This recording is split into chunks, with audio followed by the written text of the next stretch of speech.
El paternalismo médico ha sido definido recientemente de diferentes maneras. Por ejemplo, Tom Beauchamp inicia su artículo sobre el paternalismo en Enciclopedia de Bioética editada por Warner Rich, diciendo que es la restricción justificada de la autonomía de las personas. Si dichas personas se produjeran serios daños a sí mismas o fallaran en procurarse un importante beneficio. De acuerdo con Cabañelas y Freddy García, el paternalismo médico implica una actitud o comportamiento de suave dominación y protección desinteresada. En última instancia, todas las definiciones concuerdan en que existe una relación asimétrica entre el médico y el paciente, en la cual el primero detenta un poder que puede ejercer sobre el otro de muchas y muy diversas maneras. Los orígenes del paternalismo médico se remontan en la tradición de la medicina occidental a la medicina hipocrática.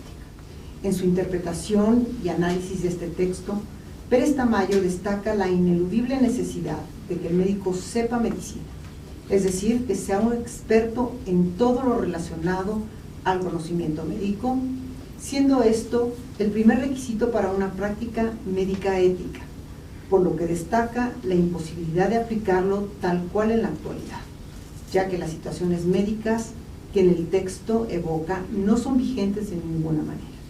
Sin embargo, siguiendo de cerca la interpretación de Robert Beach, es un importante teórico de la bioética que encabeza un grupo de investigación de la Universidad Georgetown, acepta dos contradicciones importantes que implica este paternalismo. Primero, el ser individualista, dejando de lado las conveniencias definidas por el mayor beneficio de la mayoría, dado que se dice expresamente que el beneficio de la acción debe dirigirse al paciente sin mencionarse jamás las consecuencias que tales acciones pudieran acarrear a otras personas o a grupo social en su conjunto. Segundo, el que la definición del beneficio del paciente dependa de lo que el médico considere como tal, incluyendo en ello la prohibición absoluta de administrar a los enfermos pócimas mortíferas, aun cuando ellas los requieran, y de que no se administrarán medicamentos abortivos. En un pasaje de la República, numerosas veces citado, Platón marca tajantemente la división entre la medicina, de la medicina entre la que se ejerce con los hombres libres y la llevada a cabo con esclavos. En la primera, la interacción del médico y el paciente es de importancia capital y se señalan dos aspectos sustanciales.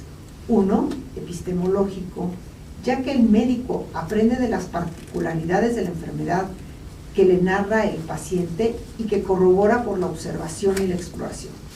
La otra, de carácter ético, según la cual se desarrolla entre ambos una amistad. Filia, que implica un conocimiento profundo de lo que Laín Entralgo ha llamado el ser del paciente, comprendiendo con ello sus malestares físicos, psíquicos, emocionales y socioculturales, sus expectativas y su proyecto de vida alterado por la enfermedad. En la medicina de esclavos no cuenta el paciente y el ejercicio médico se reduce a una tecné aplicada a lo físico. En ambas rige el paternalismo, pero en la segunda el beneficio del enfermo se reduce al manejo de los elementos somáticos de la enfermedad, en tanto que en la primera el médico actúa con su conocimiento como el consejero para definir qué es lo que se debe hacer y llevarlo a cabo, y con la dimensión de amistad adquirida y con la estatura moral derivada de ella, llevará conjuntamente con su paciente la toma de decisiones. No obstante lo anterior, y a pesar de que entre sus pacientes se encontraban personajes distinguidos y posesores de gran cultura, Galeno tomó otra posición, pudiérase calificar de paternalismo dictatorial, que se aplica al cuidado de quien ignora, que es como Galeno define genéricamente a sus pacientes. Gran parte de las complicaciones o aún del desenlace fatal de las enfermedades, así como el enfermar mismo, se deben a que los sanos no se ajustan al régimen de vida que deberían llevar y los enfermos dejan de lado las indicaciones de sus médicos. De tal modo, el médico, que es quien sabe determinar qué es lo que se debe hacer y qué no hacer el individuo sano para no enfermar, enfermo para sanar. El paciente debe confiar en su médico y obedecerle sin réplica. La justificación de esta actitud sería el que el bien del enfermo está definido como la posesión de un estado de salud y que, ignorante él de las sutilezas del arte médica, debe descansar plenamente en el juicio y criterio del médico para saber qué es lo que más le conviene hacer o no, y qué tratamientos recibir y a cuándo suspenderlos o modificarlos. El paternalismo médico y el poder. Resultante del desarrollo del conocimiento médico y de la aceptación de la ciencia positiva como parámetro de progreso, el médico ha sido investido de un poder que no tenía anteriormente. Además, la medicalización de cada vez más aspectos de la vida social contribuyó importantemente a incrementarla. Se medicalizan el embarazo y el parto, el crecimiento y desarrollo del niño, la enfermedad mental, la nutrición, la lucha contra la muerte, en casos en los que antes su arribo se percibía como natural, la salud pública. Y todo esto da poder. El establecimiento en 1656 del Hospital General de París, institución múltiple que albergaba en sus varios establecimientos a enfermos, indigentes, pobres, maleantes, prostitutas, enfermos mentales, huérfanos, etc., abrió las puertas al ejercicio del poder en el sentido de que era el dictamen médico el que determinaba el internamiento asilar de todos estos enfermos sociales, convertidos simplemente en enfermos recluibles. Así pues, el paternalismo médico, que ahora se amplía a la protección de la sociedad contra la amenaza que representan la pobreza y la improductividad, se asocia al poder oficial y se empodera a su vez. Atenderse en caso de enfermedad se convierte en obligación social y moral, y significa el sujetarse al cuidado paternal del establecimiento médico.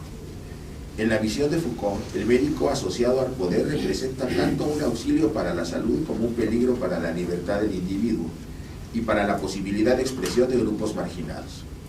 El paternalismo médico, entendido como un abuso de autoridad, es puesto en la picota desde el punto de vista de esta filosofía social.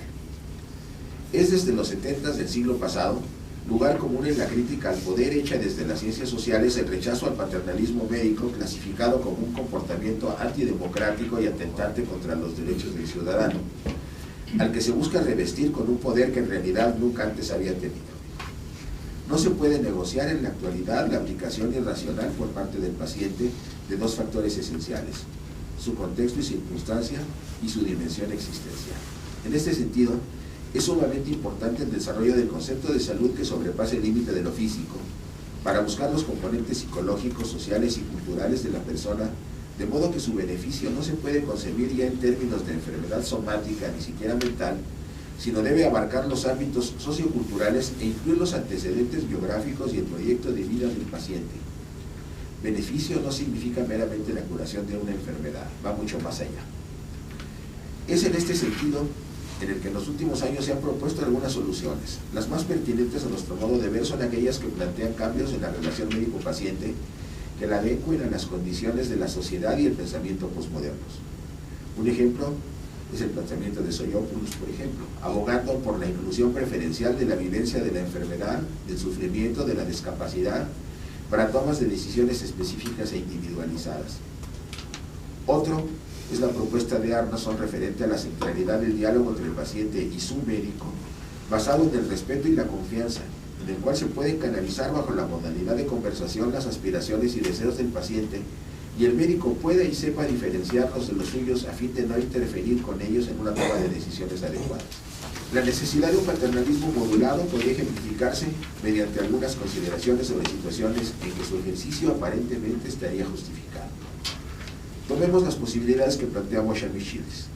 En primer término, se debe considerar si el daño prevenido mediante la acción paternalista sobrepasaría los provocados por la pérdida de la independencia y la sensación de invasión por parte del paciente.